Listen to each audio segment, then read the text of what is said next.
नमस्कार जय जगन्नाथ। चलतु आज जानिबा गृहिणी मानक पई 20टी किचन टिप्स। वीडियोटी आरंभ करने पूर्व चैनल रे जो मैंने नुआ अच्छे चैनल को सब्सक्राइब कर दिंतु, वीडियो को गोटे लाइक कर दिंतु। 1 नंबर केक तैयारी करने समय केक मिश्रण रे 1 चम्मच ग्लिसरीन मिसैबा द्वारा केक नरम होता है। 2 नंबर जदि चाउल खीरी रे अधिक पानी हो जाए ताहेले सूजी को घी सहित हल्का भाजी खीरी रे मिसांतु।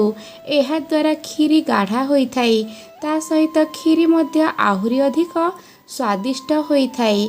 3 नंबर टमाटो सूप रे 1 चम्मच पुदीना पेस्ट मिसाइबा द्वारा सूप स्वादिष्ट हेबा सहित तार बास्ना मध्य आहुरी अधिक बढ़ी जाइथाए।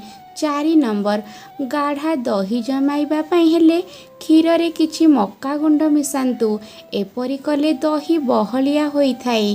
5 नंबर इडली एवं डोसा मिश्रण रे किछि क्षीर मिसाई फेंटिबा द्वारा इडली एवं डोसा खास्ता एवं क्रिस्पी तैयारी होइथाए।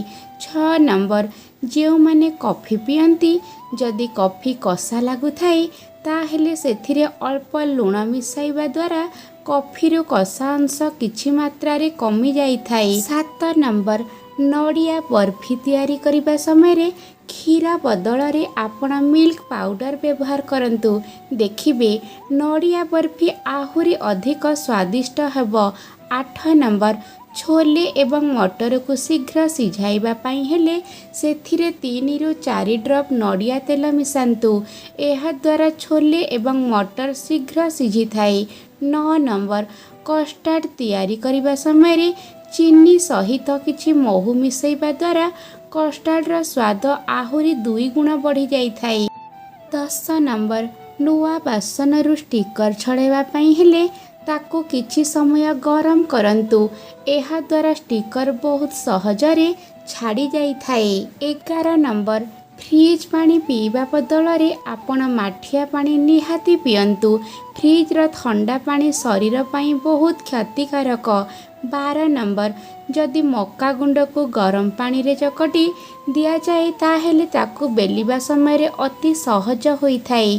13 नंबर आपण निज खाद्य रे अदा रसुण डालचीनी एवं गोलमरीच को मसला तैयारी करी ग्रेवी प्रस्तुत करी खांतु, एहा आम शरीरर इम्यूनिटी को बढ़ाइबारे बहुत साहाय्य करिथाए। 14 नंबर राति रे सोइबा पूर्वरु 1 ग्लास गरम क्षीर रे अल्प हळदी गुंड मिसाई पियंतु, एहा शीत दिने एवं वर्षा दिने बहुत फायदा होइथाए। 15 नंबर लेंबू पानी पीवा द्वारा रक्त सफा हेबा सहित चेहरा मध्य ग्लो करिथाए।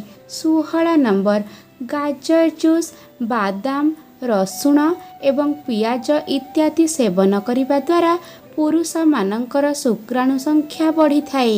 17 नंबर अत्यधिक काश समय अति ठंडा जल किंबा बरफ जल पीवा उचित नुहे, एपरि कले काश अधिक बढ़ी जाइथाए।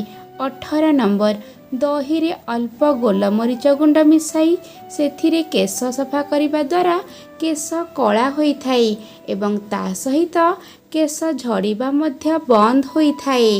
19 नंबर लेंबू किंबा खटा जिनिस खाइबा परे 1 घंटा मध्यरे क्षीर पीबा ठारू दूरे रुहंतु। खटा जिनिस सहित क्षीर खाइले पाचन क्रिया रे बहुत समस्या होइथाए। 20 नंबर बेसन रे तैयारी रुटी खाइबा शरीर पई बहुत लाभदायक होइथाए। आपण बेसन रे किछि कटा धनिया पत्र कटा पियाज एवं अल्प परिमाण रे कटा टमाटो पकेई खाई परिबे, एहा शरीर पई बहुत हेल्दी होइथाए।